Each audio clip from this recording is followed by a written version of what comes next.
নমস্কার, সুপ্রভাত। আমি আপনাদের প্রবীর বিশ্বাস, আর আপনারা দেখতে শুরু করেছেন বিশ্বজোড়া বাঙালির আওয়াজ এনকে ডিজিটালের সোমবারের সংস্করণ। প্রতি সোমবার আমরা খুঁজতে বেরোই চেনা মমতা অজানা গল্প নিয়ে। চেনা মমতার অজানা গল্প অনেকের কাছেই অজানা, আমাদের কাছেও অজানা। এরকম এমন কিছু গুণী মানুষকে আমরা পেয়েছি যাদের কাছে মমতা বন্দ্যোপাধ্যায়ের অজানা গল্প জানা যায়। আজ সোমবার আমরা খুঁজতে খুঁজতে এরকম বেরিয়ে পড়েছি কোন্নগরের রাস্তায়। কোন্নগরে আমরা পেয়ে গিয়েছি প্রথিতযশা সাংবাদিক প্রবীর ঘোষালকে। প্রবীরদা, আপনাকে এনকে ডিজিটালে স্বাগত। প্রবীরদা, প্রথমে আমি জানতে চাইব যে মমতা বন্দ্যোপাধ্যায়ের সাথে আপনার আলাপ কিভাবে এবং কবে? সেটা হচ্ছে 1982 সালে জুন মাসের একটা গরমের দুপুর আর কি। আমি তখন লোকসেবক বলে একটা কাগজ ছিল, সেই কাগজের প্রধান সম্পাদক ছিলেন প্রয়াত জননেতা সুব্রত মুখোপাধ্যায়। সেই সময় কাগজে আমি কাজ করতাম ওই রিপোর্টার হিসেবে আর কি, আর পলিটিক্যাল বিটে যেতাম টেতাম। তা একদিন ওখানে মুকুল রায়চৌধুরী বলে যিনি কাগজটা দেখতেন, উত্তর কলকাতার একজন নামী কংগ্রেস নেতা, তিনি আমাদের ডেকে বললেন যে তোমরা যারা রাজনীতির বিট করো তোমরা ভুলে যাচ্ছ এই কাগজটার চিফ এডিটর হচ্ছেন সুব্রত মুখোপাধ্যায়, তিনি আইএনটিইউসির রাজ্য সভাপতি। অথচ আমাদের কাগজে আইএনটিইউসির খবর একবারই যায় না। আমাকে বললেন যে এই প্রবীর, তুমি যাবে তো ওই আইএনটিইউসি অফিসে গিয়ে তুমি একটু আইএনটিইউসির খবর করো। আমি সেই দিনই, যেদিনে বললেন সকালবেলায় 12টা সাড়ে 12টার সময় বললেন, তা আমি দুপুরবেলা 1:30 নাগাদ হেঁটে ওই একদম এই অফিসটা, লোকসেবকের অফিসটা ছিল এন্টালিতে, জেম সিনেমার অপোজিটে, পুরনো বাড়ি, আমাদের প্রাক্তন প্রয়াত কেন্দ্রীয় মন্ত্রী অশোক সেনের বাড়ি ওটা। ওখান থেকে ফুটপাথ ধরে সোজা চলে গেলাম। আইএনটিইউসির অফিসটা এখনও হয়তো আছে, ওই একদম সার্কুলার রোডে লাগোয়া রিপন স্ট্রিটে ঢুকেই ডান দিকে দোতলা অফিস ছিল। তা আমি গেলাম, দোতলায় সিঁড়ি দিয়ে উঠছি, তলায় একটা ঘুপসি মতো ঘর, অন্ধকার ঘর। দেখলাম কয়েকজন কম বয়সী মহিলা বসে আছে, আর একজন ছিপছিপে ছোট্টখাট্ট চেহারা, সে বক্তৃতা দিচ্ছে, তার সব মন্ত্রমুগ্ধের মতন তার বক্তৃতা সকলে শুনছেন। তা আমি সিঁড়িতে উঠতে গিয়ে দাঁড়িয়ে পড়লাম। তা যিনি বক্তৃতা দিচ্ছেন তিনি দরজার বাইরে এলেন, এসে আমাকে বললেন আপনি কি কাউকে খুঁজছেন? আমি বললাম না, আমি এসছি, আমি এরম লোকসেবক কাগজ। বলে হ্যাঁ হ্যাঁ, সুব্রতদার কাগজ তো, আমি ওই কাগজের রিপোর্টার, এসছি এইখানে খবর টবর কী আছে না আছে। তা আমি তো দাঁড়িয়ে আপনার বক্তৃতা শুনছিলাম, আপনার পরিচয়টা বলবেন?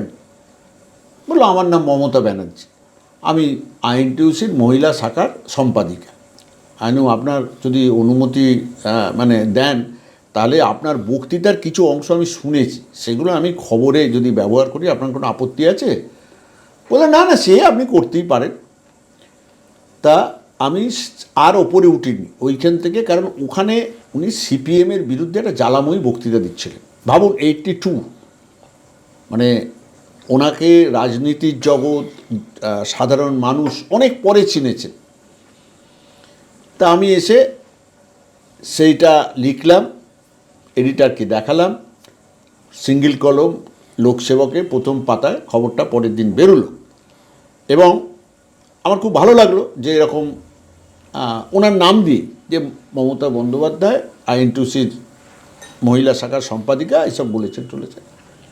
তারপরে আমি তখন প্রদেশ কংগ্রেসের অফিস ছিল ওই হাজি মহসিন স্কোয়ারে, সেইখানে পরের দিনের ওই রুটিন আমরা যেতাম, বিকেলবেলা গেলাম। তা গিয়ে দেখলাম যে উনি রয়েছেন, সঙ্গে আরও 2-3 জন মহিলা রয়েছেন। আমাকে দেখে খুব উচ্ছ্বসিত, বললো এই তো। আমি দেখলাম যে কাগজটা যেহেতু সুব্রত মুখার্জির কাগজ, আইএনটিইউসি অফিস, কংগ্রেস অফিসে ফাইল হতো, তা দেখলাম যে কাগজের সামনেই বসে আছেন। এবং আমি বলে এই তো আপনার এই খবরটা পড়েছি, সবাইকে দেখিয়েছে। আমি দেখলাম যে খুব আনন্দিত, উৎফুল্ল। আমিও তো ন্যাচারালি খুবই উৎফুল্ল। তারপরে একদিন বাড়িতে নেমন্তন্ন করলেন, কালীঘাটের বাড়িতে, এবং গায়ত্রী দেবী ওনার মা, একটা অদ্ভুত কত গুণ যে তার মধ্যে ছিল বলে বোঝানো যাবে না। একদম লো প্রোফাইলে থাকতে পছন্দ করতেন, দারুণ রান্না করতেন, এবং নিজে হাতে অনেক রান্না মমতা ব্যানার্জিকেও তিনি অনেক কম বয়স থেকে শিখিয়েছেন। কেন আপনার নিশ্চয়ই এটা তো বহু চর্চিত যে মমতা কত কষ্ট করে বড় হয়েছে, মানে অকালে পিতৃবিয়োগ হয় এবং ভাই, ওরা অনেক ভাই বোন, তাদেরকে মানুষ করা প্রচুর কষ্ট করেছে, ছোটো রান্না রুটি করা এইসব হচ্ছে ন্যাচারাল কোর্সেই তিনি শিখেছেন বলতে যায়। এইবার তারপরে 84 সালে, হ্যাঁ তার মধ্যে আমি আমার সাংবাদিকতার দীক্ষাগুরু মিহির গঙ্গোপাধ্যায়, রনেন মুখার্জি যিনি কীর্তিবাস ওঝা নামে খুব পরিচিত ছিলেন, এই রিপোর্টারদের নিয়ে গিয়ে আমি প্রথম আইএনটিউসি অফিসে মমতা ব্যানার্জিকে পরিচয় করাই। কারণ তার আগে কোনো সাংবাদিক মমতাকে সেই অর্থে চিনতেও না, কোনো গুরুত্ব ছিলই না। মমতা ব্যানার্জির নামটা এলো 84-এর আগে প্রদেশ কংগ্রেস ডিসাবল হবে, তা তখন একটা নাম আসছে মমতা, তাকে প্রদেশ কংগ্রেসের একজন সম্পাদক মণ্ডলীতে নেওয়া হবে বা কিছু। তা আমি দেখতাম যে বিভিন্ন কাগজে মমতার নাম বেরোতো, বিভিন্ন রকম টাইটেল বেরোতো, কারণ ওকে কেউ চেনে না, সেই জন্যেই এটা হতে থাকতো। তারপরে ওর নির্বাচনের টিকিট পাওয়া, কংগ্রেসের প্রার্থী হওয়া যাদবপুরে 1984 সালে, সেটা একটা অন্য গল্প। তো সেটা অনেকে এটা এই গল্পটা জানে, আমি তো নিজে বইয়ে লিখেছি, অনেক ঘটনার এতেও লিখেছি যে তখন আমরা সবাই জানি কংগ্রেস হচ্ছে গোষ্ঠী রাজনীতি, কংগ্রেসের খুব গুরুত্বপূর্ণ ব্যাপার ছিল। তখন গোষ্ঠী হচ্ছে মূলত সুব্রত মুখার্জি এবং সোমেন মিত্র। প্রিয়রঞ্জন দাসমুন্সী পিছিয়ে পড়েছিলেন, কারণ আপনারা জানেন প্রিয়রঞ্জন দাসমুন্সী আর্টস কংগ্রেসে গিয়েছিলেন, এসব হয়েছিল টয়েছিল। তা মূল এবার প্রণব মুখোপাধ্যায় তখন হাইকমান্ডের চোখে পশ্চিমবঙ্গের প্রধান নেতা। এবার প্রণব মুখোপাধ্যায়কে দায়িত্ব দেওয়া হয়েছে 42টা লোকসভা কেন্দ্রে 1984 সালে কংগ্রেসের প্রার্থী তালিকা চূড়ান্ত করা। সেটা চূড়ান্ত অফিসিয়ালি কংগ্রেস হাইকমান্ড, আপনারা জানেন পার্লামেন্টারি বোর্ড তারা করে, কিন্তু প্রাথমিকভাবে প্রণব মুখোপাধ্যায়কে দায়িত্ব দেওয়া হয়েছিল যে আপনি প্রার্থী তালিকা তৈরি করুন। নিজাম প্যালেসে আপনারা জানেন সেন্ট্রাল গভর্নমেন্টের হোস্টেল আছে, সেই হোস্টেলের অনেক ঐতিহাসিক সব ঘটনা সেই যুক্তফ্রন্ট বামফ্রন্টের আমলেও অনেক কিছু ঘটেছে। অজয় মুখোপাধ্যায়, প্রণব মুখোপাধ্যায়, হুমায়ুন কবির, সুশীল ধারা, এসব তাদের সব অনেক গুরুত্বপূর্ণ মিটিং টিটিং অতীতে হয়েছে। তা ওই গেস্ট হাউসের নিচের তলায় বড় হল ঘরে মিটিং হচ্ছিল, সেখানে আমি ছিলাম না, কিন্তু ঘটনাটা শুনেছি। এই যা বলছিলাম আমার দীক্ষাগুরু মিহির গঙ্গোপাধ্যায়, উনি কংগ্রেস রাজনীতিটা খুব ভালো বুঝতেন, কাভারও করতেন, পলিটিক্যাল রিপোর্টার ছিলেন। তা প্রার্থী তালিকা তৈরি হচ্ছে, এমন সময় ওখানে গিয়ে পৌঁছেছেন মিহিরদা, দেখছেন যে প্রণববাবু, সুব্রতবাবু, সোমেনবাবুকে বলছেন যে আরে তোমরা সব কেন্দ্রে ছেলেদের নাম দিচ্ছ, সব পুরুষ প্রার্থীদের নাম দিচ্ছ, দিল্লি তো স্যাংশন করবে না, মহিলা চাই। সুব্রত মুখার্জি বলছে মহিলা কোথায় পাবো? আর তখন কোটা হিসেবে এই কেন্দ্র সুব্রতর, এই কেন্দ্র সোমেনকে দেওয়া হচ্ছে। প্রথমে ভাগ হয় যেগুলো ক্রিম কনস্টিটিউয়েন্সি, যেরকম ক্যালকাটা নর্থ ওয়েস্ট, সেটা হচ্ছে সবচেয়ে ক্রিম কনস্টিটিউয়েন্সি ছিল। এবার এই যে যাদবপুর, দমদম, এগুলো হচ্ছে সব বাতিল, এখানে কোনো দিন সিপিএমকে হারানো যাবে না, কংগ্রেস কোনো দিন জিততে পারবে না, বরবাদ হয়ে যাওয়া কনস্টিটিউয়েন্সি, তার প্রার্থী ঠিক হচ্ছে। আশুতোষ লাহার নাম দিয়েছেন সোমেন মিত্র দমদম কেন্দ্রে, সুব্রত মুখার্জি নাম দিয়েছে সুশোভন বসুর যাদবপুর কেন্দ্রে। এবার প্রণববাবু ওইটা ধরেছেন যে আরে মহিলাদের নাম নেই, মহিলা তোর কী, তোর সব নাম দিচ্ছিস সব পুরুষ প্রার্থী, সব ছেলে প্রার্থী, তো পার্লামেন্ট বোর্ড স্যাংশন করবে না, মহিলা প্রার্থী চাই, এই মহিলা কোথায় পাবো? তখন মিহিরদা সুব্রতবাবুকে বলেন যে আরে সুব্রত, তোমার দলে একটা দারুণ তেজি তাগড়া মেয়ে আছে। কে মিহিরদা?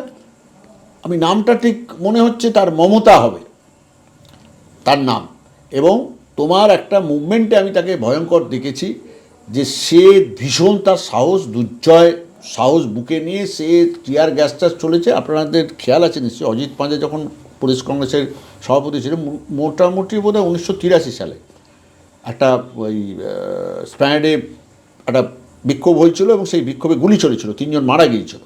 সেই ঘটনাটা মিহিরদা তখন শুনিয়ে বলছে আমি দেখেছি যে কয়েকটা মেয়ে নিয়ে টিয়ার গ্যাসের ধোঁয়ার মধ্যে বন্দে মাতরম বলতে বলতে ওই কংগ্রেসের ফ্ল্যাগ ধরে হেঁটে যাচ্ছে। তখন জিজ্ঞেস করে, আরে সুশোভন, ওই মমতার কথা বলছে কি? এবার তো মমতার নাম হলো, ওখানে দেয়া হলো, কিন্তু কেউ টাইটেল বলতে পারছে না, পুরো টাইটেলটা কি। এবং তখন তো মোবাইল ফোন নেই। এবার সুশোভন বসু সন্ধেবেলা ছুটলেন কালীঘাটে, গিয়ে মমতার টাইটেল পুরো নাম ফাম, কারণ এটা যে যাবে এ তো ভোটার লিস্টের সঙ্গে নাম মিলবে, তবে তো প্রার্থী পদটা তো বৈধ হবে না। এইসব হয়ে মমতা বন্দ্যোপাধ্যায় প্রার্থী হলেন।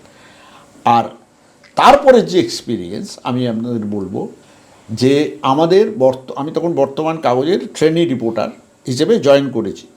আপনারা জানেন 7ই ডিসেম্বর 1984 সালে বর্তমান কাগজ প্রকাশিত হয়। তার কয়েকদিন পরেই ছিল পার্লামেন্ট ইলেকশন।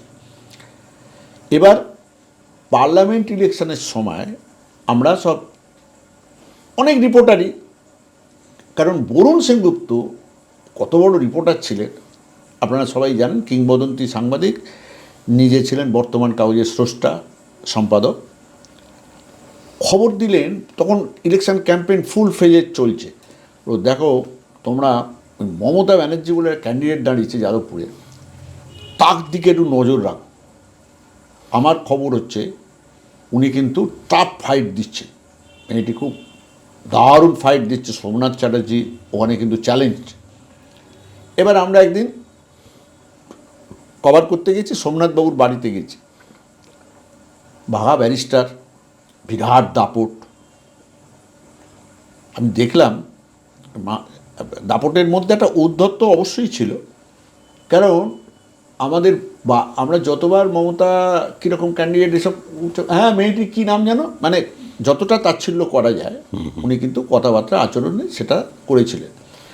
এবং রেজাল্ট যখন বেরোলো সেদিনও আমি আলিবুদ্দিন স্ট্রিটের ছবিটা আমাদের চোখের সামনে ভাসছে, কারণ বামফ্রন্ট ক্ষমতায় আসার পর 1984 সালের লোকসভা নির্বাচনে সবচেয়ে বড় ধাক্কা খায়।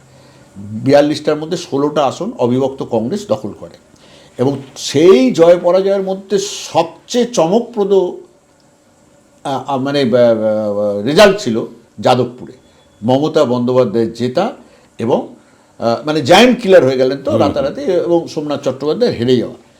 আমাদের মনে আছে স্তব্ধ হয়ে গেছিল সেদিন, মানে ওই চকচকে আলিমুদ্দিন স্ট্রিট দোতলাটা মনে হচ্ছে কোনো কেউ, মানে খুব ইম্পর্টেন্ট লিডার কেউ মারা টারা গেছেন ফ্যাচেন, মানে শোক তাপ, একটা মানে ভয়ঙ্কর থমথমে একটা আবহাওয়া, সেটা আমাদের মনে আছে।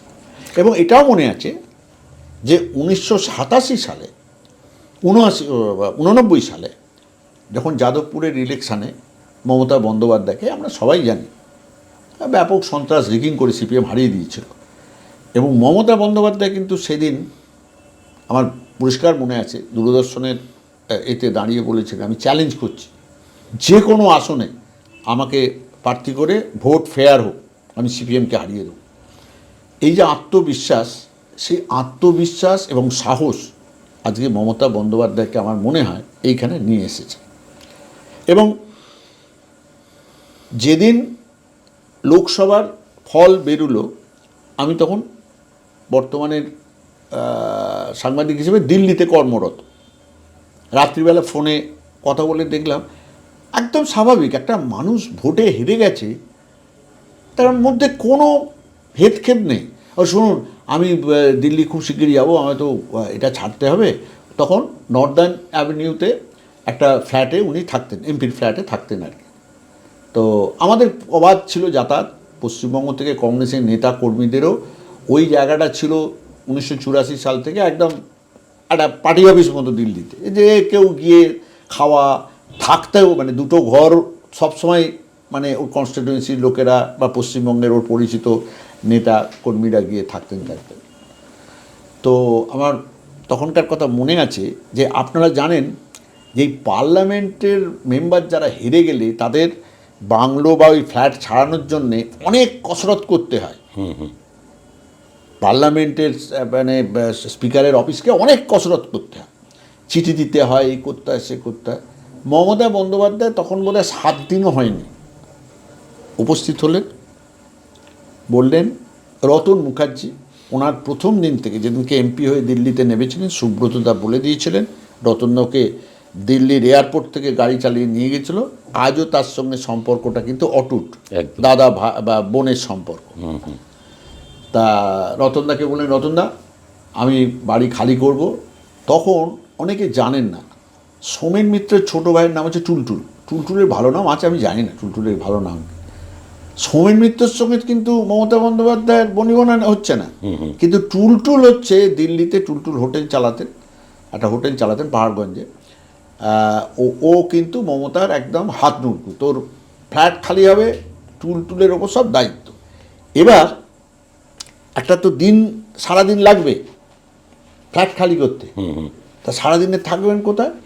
তখন আমি বললেন যে চলুন, কাছেই তো আগ্রা, তাজমহলটা দেখে। হ্যাঁ, তাজমহলে বেড়াতে যাবে, ওখানে কত লোক বেড়াতে গিয়ে বলবে এই দেখো হেরে গিয়ে এখানে বেড়াতে এসছে।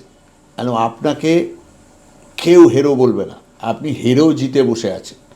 মানুষের মনে যেখানে আপনি পৌঁছে গেছেন, সেটা তার থেকে আপনাকে চট করে কেউ হারিয়ে কিছু করতে পারবে না। কৃষ্ণা এখন যিনি কৃষ্ণা সল্টলেকের চক্রবর্তী। মেয়র, ও খুব সার্ভিস দিয়েছে মমতা বন্দ্যোপাধ্যায়কে পার্সোনালি, মানে মমতা বন্দ্যোপাধ্যায় হওয়ার সময় যে সার্ভিস, পার্সোনাল সার্ভিস, সেটা কৃষ্ণা মানে সর্বাগ্রে কৃষ্ণার নাম আসে। এবং মমতা ওকে হাতে করে রান্না করা শিখিয়েছিল। দিল্লিতে আমরা অনেক রান্না খেয়েছি, জয়ন্ত ঘোষাল, আমরা অনেক সব রান্না টান্না ওই মমতা করেছে বা কৃষ্ণাকে করতে বলেছে, খেয়েছি দিয়েছি, সেও অনেক গল্প আছে। তা সেই এই প্রথম মমতার জীবনে প্রথম বেড়ানো, ফার্স্ট টাইম একটা মানুষ, ভাবুন যে ফার্স্ট টাইম বেড়াতে বেড়ানো, মানে সে অস্থির অস্থির। এবং সেদিন লক্ষ্য করেছিলাম মাত্র 5 বছরে কি জনপ্রিয়তা লাভ করেছিলেন। তখন মোটামুটি একটু মানে আছে, মানে গরম, কিন্তু একটু বৃষ্টি টিষ্টি পড়েছে, হাওয়া দিচ্ছে, প্রচুর বাঙালি ট্যুরিস্ট যেই দেখছে সেই ছুটে এসে মমতা দি ভালো আছেন, আপনি লড়ে যান। ও কিন্তু এটা দেখে এবং এই যে মানুষগুলোর সঙ্গে কথা বলে খুব চার্জড হলো যে হ্যাঁ ঠিকই তো বলেছিলেন, না কেউ তো আমাকে বললো না। হ্যাঁ, গাড়িতে আস্তে আস্তে কথা হচ্ছে, ও 1 ঘন্টা হয়তো ছিলাম, ওই রাস্তায় একটুখানি খাওয়া দাওয়া হয়েছে, ওই চলে এলাম। তো ঘর ফর গুছিয়ে, মানে পরের দিনই একে বলেছিলেন যে ওই রতন মুখার্জিকে বলেছেন, আমার রাজীব গান্ধী তখন কংগ্রেস সভাপতি, তো ওনার সঙ্গে আমি একটা অ্যাপয়েন্টমেন্ট করে দিই, দেখা করব। এবং তখন তো রাজীব গান্ধী একটা বিরাট পাওয়ার নিয়ে প্রধানমন্ত্রী হয়েছেন, ছিল বিরাট ব্যাপার। তো দেখা করব, করে আমি ফিরে যাব। তো আমার মনে আছে আমি গিয়েছিলাম মমতা বন্দ্যোপাধ্যায়ের সঙ্গে রাজীব গান্ধীর ওই সাক্ষাৎ, যখন কথা হয়েছে তখন আমি ছিলাম না, আমরা বাইরে বসেছিলাম, আমি কৃষ্ণা বাইরে বসেছিলাম। দেখলাম খুব হাসতে হাসতে বেরিয়ে আসছেন এবং রাজীব গান্ধী ওকে এগিয়ে দিতে আসছেন। বললো, আমাকে সান্ত্বনা দিচ্ছেন যে তুমি হেরে গেছো মনে করো, দূর, আগে আমাকে পার্লামেন্টে অনেক সময় দিতে হতো, এখন আমি পুরো বাংলা চষে বেড়াবো, আমার অনেক সুবিধে হলো, পার্লামেন্টে অনেক টাইম চলে যেত, পার্লামেন্ট যা করার করেছে, এখন আমি বাংলাটা চষে বেড়াবো। অদ্ভুত ব্যাপার, মানে মানে মনে হয় সেদিন উনিই রাজীব গান্ধীকে সান্ত্বনা দিয়ে এসেছিলেন যে আপনি পশ্চিমবঙ্গটা আমাকে ছেড়ে দিন, আমি দেখে নেব। এবং তারপর থেকে আপনারা জানেন যে রাজীব গান্ধী ওকে অন্য চোখে দেখতেন। রাজীব গান্ধী বেঁচে থাকলে মমতা বন্দ্যোপাধ্যায়ের কংগ্রেস ছাড়াটা এতটা সহজ হতো কি না আমি জানি না, খুব সহজে ছাড়তে পারেননি, কারণ দীর্ঘ আবেগ, আরও কিছু প্রেক্ষাপট এসব ছিল। কিন্তু পরবর্তীকালে যারা কংগ্রেসের মানে হাল ধরেছেন, তারা মমতা বন্দ্যোপাধ্যায়ের প্রতি সুবিচার করেননি। আপনি বলবেন যে নরসিংহ রাও তো তাকে প্রধানমন্ত্রী থাকাকালে তাকে কেন্দ্রের মন্ত্রী করেছিল, কিন্তু মমতা বন্দ্যোপাধ্যায় কয়েক মাসের মধ্যেই বুঝে যান যে তাকে পায়ে শেকল পরানোর জন্য মন্ত্রী করা হয়েছে, যাতে তিনি বেশি সিপিএমের বিরুদ্ধে লড়াই করতে না পারেন। আবার নরসিংহ রায়ের কোনো অপশান ছিল না, কারণ নরসিংহ রায়ের সরকারটা সংখ্যাগরিষ্ঠ ছিল না, সংখ্যালঘিষ্ঠ সরকার, বাইরের বামেদের সমর্থন, অন্যান্য দলের সমর্থন নিয়ে তার সরকারটা চলছিল, সে পুরোপুরি বামকে চটাতে পারবেন। এবং মমতা বুঝে গেলেন যে আমার যেটা লক্ষ্য, তার যেটা লক্ষ্য যে সিপিএমকে আমি উৎখাত করব পশ্চিমবঙ্গ থেকে, সেটা এই ক্যাবিনেটের থেকে, এই সরকারের থেকে সম্ভব নয়। আবার সেদিন এই কিছুদিনের জন্যে মন্ত্রী হয়েও তিনি বুঝিয়ে দিয়েছিলেন যে বাংলার জন্য তিনি কি না করতে পারেন। সামান্য উদাহরণ দিচ্ছি, যখন স্পোর্টস মিনিস্টার ছিলেন, এবার হচ্ছে অর্জুনের তালিকা তৈরি হচ্ছে, অর্জুন পুরস্কারের তালিকা তৈরি হচ্ছে। বাংলা থেকে বাঙালি, মানে বাঙালিরা তো বরাবর বাঙালিকে সবচেয়ে বেশি পেছনে লাগে। বাংলা থেকে ঠিক করলেন ফুটবলে সুব্রত ভট্টাচার্য আর সাঁতারে বুলা চৌধুরীকে অর্জুন দেবে। বাংলা থেকে প্রতিবাদ হচ্ছে, ভারত থেকে। সুব্রত ভট্টাচার্যের বিরুদ্ধে অভিযোগ কী না, তিনি সন্তোষ ট্রফিতে মারামারি করেছে। আরে পার্লামেন্ট ওই সন্তোষ ট্রফিতে ফ্ল্যাগ নিয়ে ফ্ল্যাগ তুলে রেফারিকে মেরেছে, পাঞ্জাবের এমন প্লেয়ার অর্জুন পেয়েছে। সেই যুক্তিতে বার করে নিয়ে আসলেন সুব্রত ভট্টাচার্যের অর্জুন। আর বাংলার সাঁতার সংস্থা বলল বুলা চৌধুরী আমাদের ডিচ করে টাটা একাডেমিতে জামশেদপুরে সাঁতার শিখতে চলে গেছে, তাকে কোনোভাবে বাংলার সাঁতারু হিসেবে স্বীকৃতি দেওয়া, অর্জুন পুরস্কার দেওয়া যাবে না। মমতা বলল দূর, আমার বাংলা সাঁতারে কার সঙ্গে কী ঝগড়া হচ্ছে আমার দরকার নেই। বুলা চৌধুরী হচ্ছে এখন সবচেয়ে পপুলার সাঁতারু, সে সাঁতারে দারুণ সারা দেশকে, সারা আন্তর্জাতিক ক্ষেত্রকে কাঁপিয়ে দিয়েছে। তো এইরকম মানে ওর কাজ করার যে ইচ্ছা, বাঙালিদের প্রতি যে বাংলার প্রতি একটা টান, সেটা কিন্তু সেই দিন থেকে তিনি এস্টাবলিশ করছেন। দাদা, আমি আপনাকে একটা প্রশ্ন করতে চাইবো। আপনি তো বর্তমানে দীর্ঘদিন ছিলেন। মমতা বন্দ্যোপাধ্যায় হওয়ার পেছনে বর্তমান বরুণ সেনগুপ্ত বাবুর যতটা অবদান, আপনি কি মনে করেন না সিপিএমের তীব্র বিরোধিতা, বারবার ওনাকে আঘাত হানা, মানে কোনটা বেশি কাজ করেছে? দুটোই। বর্তমান পপুলার হয়েছে মমতা বন্দ্যোপাধ্যায়কে সামনে রেখে, আবার মমতা বন্দ্যোপাধ্যায়ের যে আন্দোলন তৃণমূল স্তরে ছড়িয়ে পড়া অতি দ্রুত, সেটাতে সবচেয়ে বেশি সাহায্য সে সময় মিডিয়া হাউস। কারণ আপনারা জানেন যে তখন ইলেকট্রনিক্স মিডিয়া এত স্ট্রং হয়নি, তখন সবটাই ছিল প্রিন্ট মিডিয়া। প্রিন্ট মিডিয়ার বড় অংশটা মমতা বন্দ্যোপাধ্যায়ের বিরুদ্ধে ছিল। অ্যাকচুয়ালি কি, আজও আপনি জানবেন মমতা বন্দ্যোপাধ্যায়কে urban intellectual so called elite class কোনোদিনই পছন্দ করে না। মানে বিরোধী রাজনীতি যেটা বিরোধী হিসেবে তিনি করেছেন, সেটা কিন্তু খুব একটা এই শ্রেণীর মানুষ তাকে নেয়নি, কিন্তু তাতে তাকে যায় আসেনি। কারণ গরিব গুরব যে মানুষটা সংখ্যায় অনেক বেশি, তারা বুঝেছেন, এখনও বড় অংশটা পশ্চিমবঙ্গে বোঝে যে মমতা আমাদের ঘরের মেয়ে। ওই যে ভেরি ক্যাচি স্লোগান না এটা নিয়ে এলো, বাংলার নিজের মেয়েকে চায়। এটা ভয়ঙ্কর ব্যাপার। এই যে মুখ, এই মমতা এখনও বাঙালি মধ্যবিত্ত এবং প্রান্তিক মানুষ, গরিব মানুষের কাছে এখনও হচ্ছে একটা মুখ, যে সে আমাদের সত্যি পাহারাদার, আমাদের পরিবারের একজন। আমাকে বলতে দ্বিধা নেই, বিমান বসু সিপিএমের অত্যন্ত বর্ষীয়ান নেতা, সততা তার কেউ কোনোদিন প্রশ্ন করেনি সততা নিয়ে। আমাকে ভালোবাসে বিমান বসু, অনিল বিশ্বাসও খুব স্নেহ করতে, আমি ভাগ্যবান।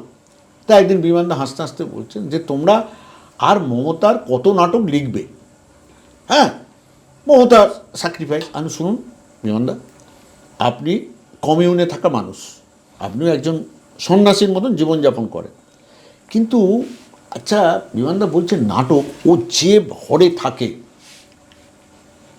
যেরকম পোশাক আশাক, হাওয়াই চটি, এখনও হাওয়াই চটি পরে, আচ্ছা হাওয়াই চটি যদিও না পরে খুব মানুষ রেগে যাবে, কিন্তু নয়। এই যে কমন পিপুলের কাছে ওর যে ইউএসপি, সেটা হচ্ছে একটা আটপৌড়ে মেয়ের যে ইমেজ, সেটা ধরে রাখা। আপনাকে বলি, যেদিন অটল বিহারী বাজপেয়ী প্রধানমন্ত্রী হিসেবে কালীঘাটে ওর বাড়িতে গিয়েছিলেন, আমরা দুজন সাংবাদিক ওর বাড়িতে অ্যালাউ। দাদা, আমরা অটল বিহারী বাজপেয়ীর গল্পও শুনবো, কিন্তু আমাদের সময় হয়ে গেছে একটা ছোট্ট বিরতি নেওয়ার। ফিরে আসছি বিরতির পর, সঙ্গে থাকুন। এবার সাধ্যের মধ্যেই হবে মধ্যবিত্তের স্বাদ পূরণ। নতুন বাড়ি, নতুন স্বপ্ন, সুখের নতুন অধ্যায় শুরু হোক এই উৎসবে। Ashoka group, রিডিফাইনিং realty. ফোন করুন 9163502850। Welcome to the world of civil business. A Bengali business personality and the most successful business group, Roy Construction Group of companies, now coming Sarib, West Bengal. Mr. Anup Roy, the managing director of the Roy Construction Group company, ready to serve his native land, the mother Bengal.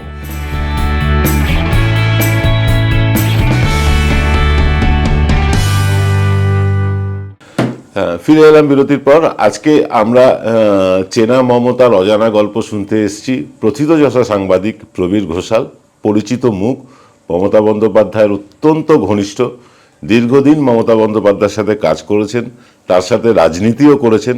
আজকে সব মিলিয়ে মিশিয়ে প্রবীরদার কাছ থেকে আমরা শুনে নিচ্ছি অজানা মমতাকে। কথা হচ্ছিল অটল বিহারী বাজপেয়ী সম্বন্ধে। দাদা, যতটা রাজীব গান্ধী স্নেহ করতেন মমতা বন্দ্যোপাধ্যায়কে, ততটাই কিন্তু অটল বিহারী বাজপেয়ী স্নেহ করতেন। এই দুই মেরুর দুই নেতার স্নেহ পাওয়া এটা কিন্তু খুব মামুলি ব্যাপার না। তো মমতা বন্দ্যোপাধ্যায়ের মধ্যে কি এমন একটা ব্যাপার আছে যার জন্য দুই মেরুর দুই নেতা ওনাকে একইভাবে স্নেহ করতেন?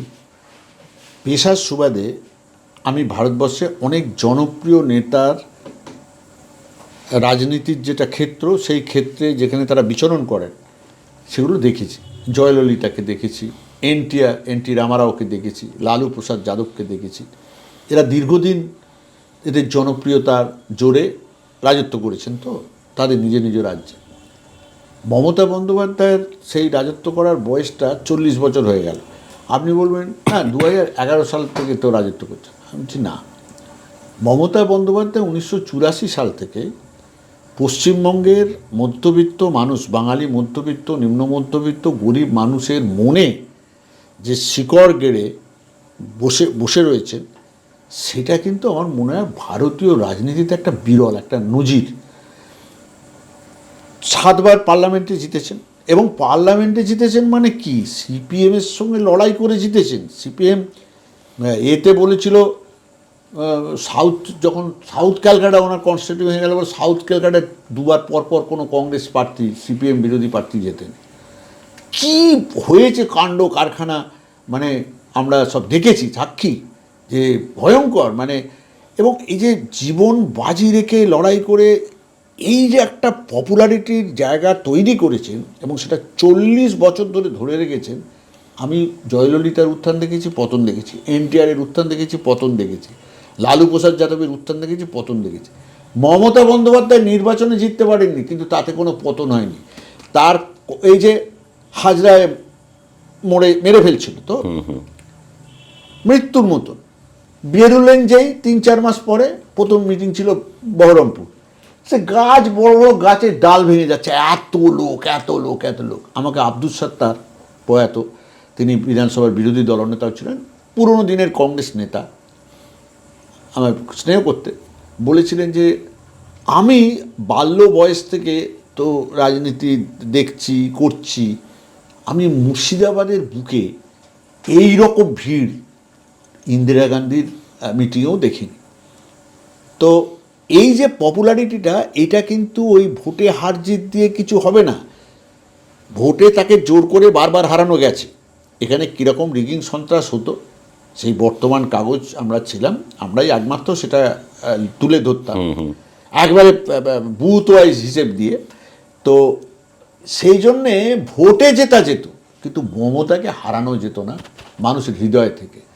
সেই জায়গাটা হচ্ছে এদের হৃদয়কেও স্পর্শ করেছিল। অটল বিহারী বাজপেয়ীর যেরকম রাজীব গান্ধীকে স্পর্শ করেছিল, অটল বিহারী বাজপেয়ীকেও স্পর্শ করেছিল। এবং ভারতবর্ষে তো এই দুটো হচ্ছে প্রধান শক্তি, বিজেপি, কংগ্রেস।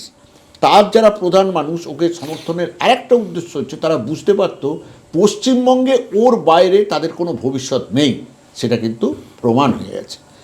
বিজেপি যেরকম, যখন বিজেপির সঙ্গে উনি ছিলেন, বিজেপির রাজ্য নেতারা ওকে একদম পছন্দ করতেন না, কিন্তু বাজপেয়ী যে অন্ধ স্নেহ করতেন, একদম কন্যার মতো। যে এক্সপিরিয়েন্সের কথা বলছিলাম, প্রধানমন্ত্রী ওর ওই পর্ণকুটির টালির বাড়িতে গেলেন, প্রকাশ্যে ওর মায়ের পায়ে হাত দিয়ে নমস্কার করলেন, সেটা কিন্তু ঘরের ভেতর নয়, সারা পৃথিবী দেখছে, টিভিতে দেখানো হচ্ছে। আর ঘরের ভেতরে বসে তারপরেতে ওনার সুধীন্দ্র কুলকার্নি ছিলেন ওনার প্রাইভেট সেক্রেটারি সম্ভবত, ওই পোস্ট আর কি, মানে উনি সব দেখাশোনা করতেন। তো মমতা ও যেটা বেডরুম সেখানে নিয়ে যাওয়ার চেষ্টা করছেন, কিন্তু বিশাল বপুর মানুষ তো ছিলেন অটল বিহারী বাজপেয়ী, ওই দরজাটা দিয়ে ঢুকতে পারলেন না আলটিমেটলি। তো বললেন कि ये क्या आप सोते हैं ये घर में, हाँ ममता जी, হ্যাঁ, মমতা তখন হাসছে বাচ্চাদের মতো, যে ওর যে খাটটা, সেই খাটটা হচ্ছে ট্রেনের যে বার্থ থাকে তার চেয়ে হয়তো 2-4 ইঞ্চি এদিক ওদিক হতে পারে, তার বেশি কিছু নয়। ও ঘরেতে 3 জন লোক বসাইবে না, 2 জন হয়ে গেলেই ঘর ভর্তি, 3 জন বসতে পারবে। তা এই যে আবেগ, এই যে বাজপেয়ীজির যে আবেগ ছিল মমতাকে ঘিরে, সেটা বিজেপির এখানকার নেতারা বুঝতে পারেননি যে তাকে ধরে থাকলে কি হতে পারত। কংগ্রেসও বুঝতে পারেনি। বা রাজীব গান্ধী পরবর্তী যে কংগ্রেস নেতৃত্ব দিল্লিতে এসছে, তারা বুঝলে তো মমতাকে কংগ্রেস ছেড়ে বেরিয়ে আসতে হতো না, কংগ্রেস তাকে আঁকড়ে রেখে দিত। কিন্তু মানুষের রাজনীতি যে তাকে আজকে ফিডব্যাক দিয়েই যাচ্ছে, এই মানুষকে নিয়ে রাজনীতিটা মমতা বন্দ্যোপাধ্যায় চেনেন। এবং যারা ওকে ভালোবেসে, এই যে বলছে রসায়নটা কী, এই কেন রাজীব গান্ধীও ভালোবাসতেন, কেন অটল বিহারী বাজপেয়ীও ভালোবাসতেন, তারা বুঝতে পারছেন যে এর মতন পপুলার মুখ পশ্চিমবঙ্গে নেই, তাদের সামনে নেই। এখনও সেটা প্রমাণিত যে ওই মুখের কোনো বিকল্প এখনও হচ্ছে না। না, আপনি বলছিলেন যে মমতা বন্দ্যোপাধ্যায়ের নামটা মানুষ এতটাই গভীরে চলে গিয়েছে মানুষের হৃদয়ে, সে নামটা মমতা বন্দ্যোপাধ্যায় জিতুন নির্বাচনে বা হারুন, নামটা মুছে ফেলা যাচ্ছে না। আচ্ছা, এটাই কি কারণ প্রবীরদা, আজকে মমতা বন্দ্যোপাধ্যায় 15 বছর শাসন ক্ষমতার পরেও অ্যান্টি ইনকমবেন্সি তৈরি হলো না? না, তার কারণ হচ্ছে আমরা রিসেন্টলি যে দেখলাম মমতা বন্দ্যোপাধ্যায়কে এই কোর্টে বা ওই ইডি হানার সময়, যে মমতা বন্দ্যোপাধ্যায়ের যে স্ট্রিট ফাইটার ক্যারেক্টার সেটা পুরো আছে। দেখুন, এখানে সিপিএমও বা কেন্দ্রের বঞ্চনা বলে ফিলেকশন লড়তো, কিন্তু তাদের কোনো জঙ্গি আন্দোলন কেউ দেখেনি, কিচ্ছু নয়। বুদ্ধদেব ভট্টাচার্য বলুন বা জ্যোতি বসু বলুন, তাদের তো কোনো জনসংযোগই ছিল না। মমতা বন্দ্যোপাধ্যায়ের এই যে জনসংযোগ, এবং ও ভীষণ মাটি আর মানুষের গন্ধ বুঝতে পারে। দেখুন, এই কয়েক মাস আগে অনেক দিন পর বাই রোড এই আরামবাগ ঘাটালের বন্যা দেখতে গিয়েছিলেন, যদি মনে থাকে আপনাদের, এই কয়েক মাস আগে 5-6 ঘন্টার জার্নি। এখন কিন্তু গাড়িতে উনি অতটা ঘোরেন না। কেন ঘুরলেন? আমার ধারণা এই যে মানুষের পালসটা বুঝতে, সেইটা বুঝতে চাইলেন যে দেখি তো একবার, কষ্ট হবে, শরীরে কষ্ট হবে, তো বাই রোড যাই। তাতে টের পেলেন মানুষের মধ্যে মমতা বন্দ্যোপাধ্যায়কে ঘিরে সেই স্বতঃস্ফূর্ততা এখনও আছে, সেটা রাজনীতির ঊর্ধ্বে। দেখুন, মমতা বন্দ্যোপাধ্যায়ের কন্যাশ্রী প্রকল্প, স্বাস্থ্যসাথী প্রকল্প, লক্ষ্মীর ভাণ্ডার প্রকল্প, আমার ধারণা এই যে বাংলার যুবসাথী বলে যে প্রকল্প বেকারদের করতে যাচ্ছে, এটাও সারা ভারতবর্ষে হিট করবে। ওর মাথা থেকে বেরোনো এইসব প্রকল্প আজকে তো সারা দেশে সব সরকার, মহারাষ্ট্র, মধ্যপ্রদেশ, উড়িষ্যা, বিহার, সব কটা স্টেটে বিজেপি এই প্রকল্পকে সামনে রেখে বিধানসভার বৈতরণী পার করেছে। মমতা তো এটা বিধানসভার নির্বাচনকে মাথায় রেখে করেনি, আজকে কন্টিনিউয়াস এতদিন ধরে সেটা দিয়ে আসছে। তা এই যে কাজগুলো, তাকে আরও, আর জনসংযোগ, এই যে প্রশাসনিক বৈঠক, সেই জেলাটায় যাচ্ছেন, প্রচুর মানুষ, জনপ্রতিনিধিরা আসছেন, প্রশাসনের একেবারে লোয়ার লেভেলের কর্মকর্তা থেকে top level chief secretary to BDO মিটিংয়ে থাকছেন। এই যে পদ্ধতিগুলো তিনি মুখ্যমন্ত্রী হওয়ার পর থেকে চালু করেছেন এবং বজায় রেখেছেন, এইগুলো তাকে এখনও মানুষের কাছে, বিরোধী রাজনীতিটা করবে কি, বিরোধিতা কেন্দ্রের বঞ্চনা নিয়ে মমতা বন্দ্যোপাধ্যায় যে বিরোধী রাজনীতি করছেন, একটা সরকারের প্রধান হয়ে তার বিরোধী যারা আছে তারা কিছু ধারাবাহিক কিছু করতে পারছে? বিজেপি পশ্চিমবঙ্গে ধারাবাহিক কোনো আন্দোলন মমতা বন্দ্যোপাধ্যায়ের বিরুদ্ধে বা তৃণমূল সরকারের বিরুদ্ধে করতে পারছে না। তার কারণ হচ্ছে মমতা বন্দ্যোপাধ্যায়ের যে potentiality as opposition leader, as administrator, ওর প্যারালাল এখনও ওয়েস্ট বেঙ্গলে কিছু দেখা যাচ্ছে না। এইটা হচ্ছে মমতা বন্দ্যোপাধ্যায়ের সবচেয়ে বড় অ্যাডভান্টেজ। আমরা অনুষ্ঠানের প্রায় শেষ পর্যায়ে চলে এসেছি প্রবীরদা, আপনার সাথে এই মুহূর্তে মমতা বন্দ্যোপাধ্যায়ের সম্পর্কটা ঠিক কীরকম? পারিবারিক সম্পর্ক, মানে আমাদের সম্পর্কটা আমি মনে করি না কোনো রাজনীতি, ব্যক্তিগত সম্পর্ক, এবং এটা পারিবারিক সম্পর্ক। মানে আমার পরিবারের সব কিছু খোঁজ খবর উনি রাখেন। আর ওনার পরিবার তো অনেক বড় হয়ে গেছে, তার ভাই, তাদের ছেলে মেয়েরা, কিন্তু মমতা বন্দ্যোপাধ্যায় আছেন, এবং তার যারা মানে তিনি যাদেরকে পরিবারের সদস্য মনে করতেন এখনও করেন, এবং সব কিছুর মধ্যেও কিন্তু তাদের কথা উনি খেয়াল রাখেন। এটা একটা মানবিক মমতা, দারুণ, মানে যারা তাকে পার্সোনালি চেনে তারা এই গুণটা কথা তাদের বলতেই হবে। না, আমি এই প্রশ্নটা করলাম এই কারণ আপনি তৃণমূল কংগ্রেস ছেড়ে বিজেপিতে চলে গিয়েছিলেন এবং তারপরে আপনি বিজেপি ছেড়ে দিয়েছেন, তারপরেও কি আপনার সাথে মমতা বন্দ্যোপাধ্যায়ের যে ব্যক্তিগত রসায়ন সেখানে কোনো চিড়ফাড় ধরেছে? একদমই নয়, হয়েছিল তো বটেই নিশ্চয়ই, কিন্তু আমি হ্যাটস অফ, আমি তো এই উত্তরপাড়া কেন্দ্রে বিজেপির প্রার্থী হয়েছিলাম, উনি উত্তরপাড়া কেন্দ্রে নির্বাচনী প্রচারে এসেছিলেন, বক্তৃতাতে তো আমার সম্পর্কে কিচ্ছু বলেননি। যখন নেমে এসছেন, গাড়িতে উঠতেই যাচ্ছে, সাংবাদিকরা জিজ্ঞেস করেছিল। প্রবীর ঘোষাল আপনার ঘনিষ্ঠ ছিলেন, তৃণমূলের বিধায়ক ছিলেন, আবার বিজেপির টিকিটে দাঁড়িয়েছেন, তিনি সাংবাদিকদের মুখের দিকে তাকিয়ে বলেছে আমি কিছু বলবো না বলে গাড়িতে উঠে চলে গিয়েছিলেন। তা আমার পরিবারের মানে মানুষরা বরাবর আমার এই বিজেপিতে যাওয়া, ভোটে দাঁড়ানোর প্রচণ্ড বিরোধিতা করেছেন, কারণ তিনি পরিবারের সকলকে নামে চেনেন এবং সেই সম্পর্কটা রাখেন। আর আমার গর্ব যে যখন আমি তৃণমূলে ফিরে গেলাম, খোদ মমতা বন্দ্যোপাধ্যায় নিজে সেটা আমাকে পাশে দাঁড়িয়ে ঘোষণা করলেন যে প্রবীর ঘোষাল এখন থেকে তৃণমূলের মানুষ। এটা আমার কাছে খুব গর্বের, কারণ আপনারা জানেন যে অনেক নেতা নেত্রী তৃণমূলে জয়েন করেছেন, কিন্তু মমতা বন্দ্যোপাধ্যায় নিজে কাউকে নিয়ে পাশে দাঁড় করিয়ে বসিয়ে যে আমার তৃণমূলের জয়েন করলেন, এটা করেননি। আমার কাছে এটা একটা মস্ত বড় প্রাইজ বলে আমি মনে করি।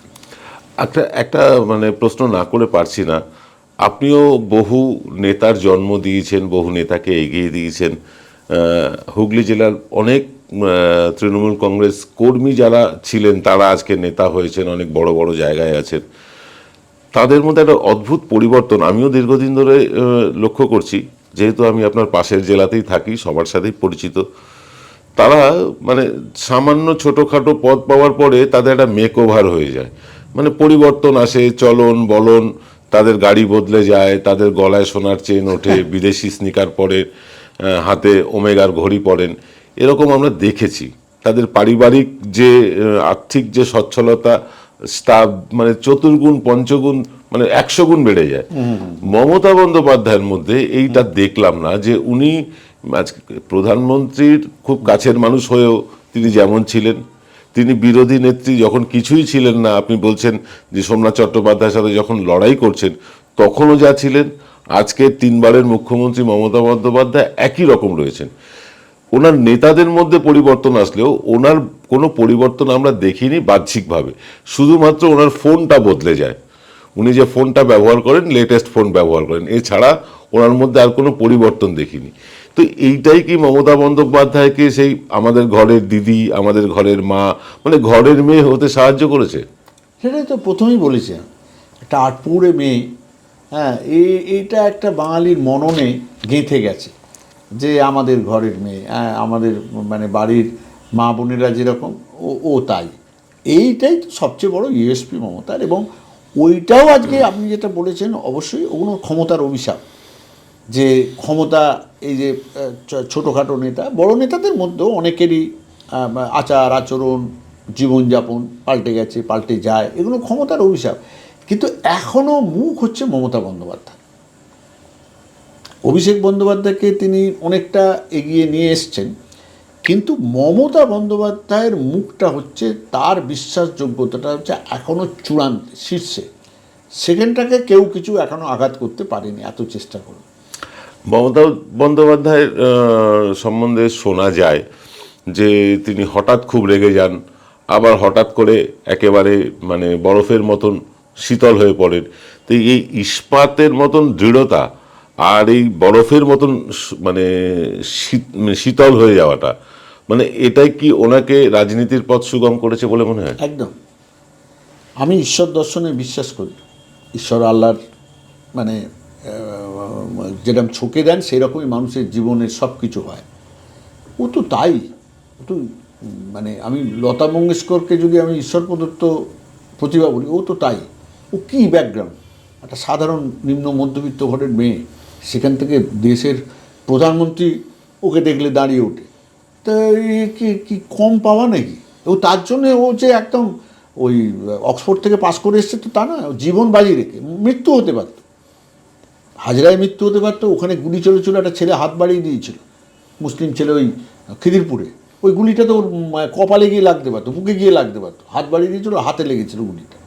তো এইরকম মানে ও একটা ক্ষণজন্মা প্রতিভা, এবং সেটাও প্রমাণ করেছে, এবং এই ইউএসপিটা ভাঙা খুব মুশকিলের ব্যাপার। আমরা এতক্ষণ চেনা মমতা বন্দ্যোপাধ্যায়ের অজানা গল্প শুনলাম প্রবীরদার কাছ থেকে। প্রবীর ঘোষাল, মানে যার কলম, বজ্র কলমে আমরা প্রত্যেক দিন মোহিত হতাম। বর্তমান কাগজে ওনার লেখা পড়ার জন্য অপেক্ষা করতাম, ওনার লেখা দেখে আমরা লেখা শিখতাম, সাংবাদিকতা শিখতাম। আমাদের সময় তো সাংবাদিকতার কোনো কোর্স ছিল না, মানে এনারাই ছিলেন আমাদের শিক্ষক, এনাদের কাছ থেকে শিখতাম। তো এইরকম একজন মানুষের সাথে আমরা কথা বললাম, অজানা মমতাকে জানার চেষ্টা করলাম, তবে অনেক কথা বাকি রয়ে গেল। প্রবীরদা, আরও একদিন আসতে হবে আপনার কাছে, আরও অন্য গল্প নিয়ে, ব্যক্তি মমতার কথা নিয়ে আরও একদিন আসবো আপনার কাছে। আজ এই পর্যন্ত, ধন্যবাদ আপনাকে। Thank you.